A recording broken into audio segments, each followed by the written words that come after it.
Au sortir de 5 victoires consécutives, Annecy s'était donné de l'air mais se retrouve 16e après avoir enchaîné 2 défaites dernièrement contre Grenoble et à Caen. En face, Bastia est 10e et a assuré son maintien avec 13 points pris sur les 15 derniers possibles. La dernière victoire contre Concarneau sur le score de 2-0 a porté la série du Sporting à 3 victoires consécutives. Mais les Corses vont être bousculés en début de rencontre. 2 minutes de jeu seulement. Et cette tête victorieuse de Gabi Jean qui trompe Johnny Placide. Deuxième but de la saison pour Gabi Jean. Lui, le joueur qui a disputé l'ensemble de toutes les rencontres du championnat cette saison avec Léo Savoyard. Il est décisif ici sur ce coup franc tiré par Johan de Moncy. Entrée en matière parfaite pour les joueurs de Laurent Guyot qui ne vont pas relâcher leur étreinte. On est sur l'engagement du premier but et le pressing exercé par Annecy et la défense bastiaise encore une fois en difficulté. Et Ousmane Camara qui s'emmène le ballon et déclenche cette frappe puissante du gauche. 2-0 après 3 minutes de jeu. Les joueurs de Michel Moretti sont sonnés, sont KO. L'envie des Annéciens est telle qu'après moins de 5 minutes de jeu, ça fait déjà 2-0 et le but du break. Ousmane Camara, le Guinéen, en profite pour marquer son 5e but depuis son arrivée cet hiver. Prêté par Auxerre, Ousmane Camara, un élément déterminant pour la mission maintien d'Annecy.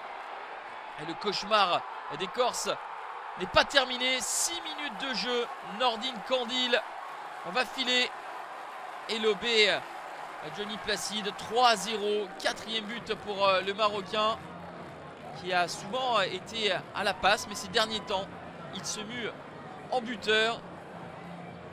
Nordine Candil prêté par le Racing Club de Strasbourg qui a réalisé le geste juste pour tromper le gardien du Sporting. 3-0, c'est le score à la mi-temps. 3 buts en moins de 10 minutes en début de match pour Annecy. C'est du jamais vu au 21e siècle en Ligue 2 BKT.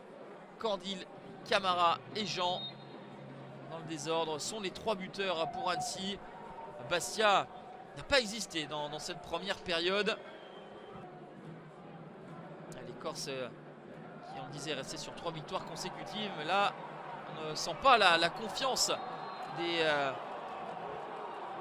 joueurs de Michel Moretti, même si au retour des vestiaires ils vont être un petit peu plus orgueilleux avec cette projection. Et un penalty concédé par Florian Escalès, la faute du gardien annécien qui sort à contre-temps. Il va se blesser sur cette séquence, le gardien annécien. Il va être remplacé par Thomas Callens.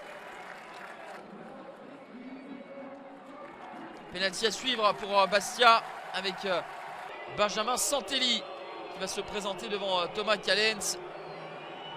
Et le plat du pied gauche, ça fonctionne pour Santelli qui marque ici son 7e but de la saison, son 2e consécutif.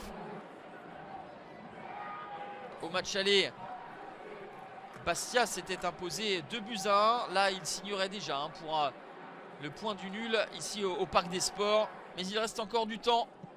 Il reste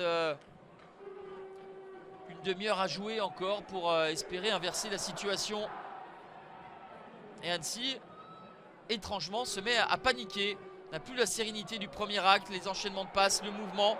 Et Bastia s'engouffre dans la brèche avec Santelli qui va décaler Florian Bianchini. 4e but pour Bianchini. Et surtout, Bastia qui était mené 3-0 à la pause revient à 3-2 à la 64e minute.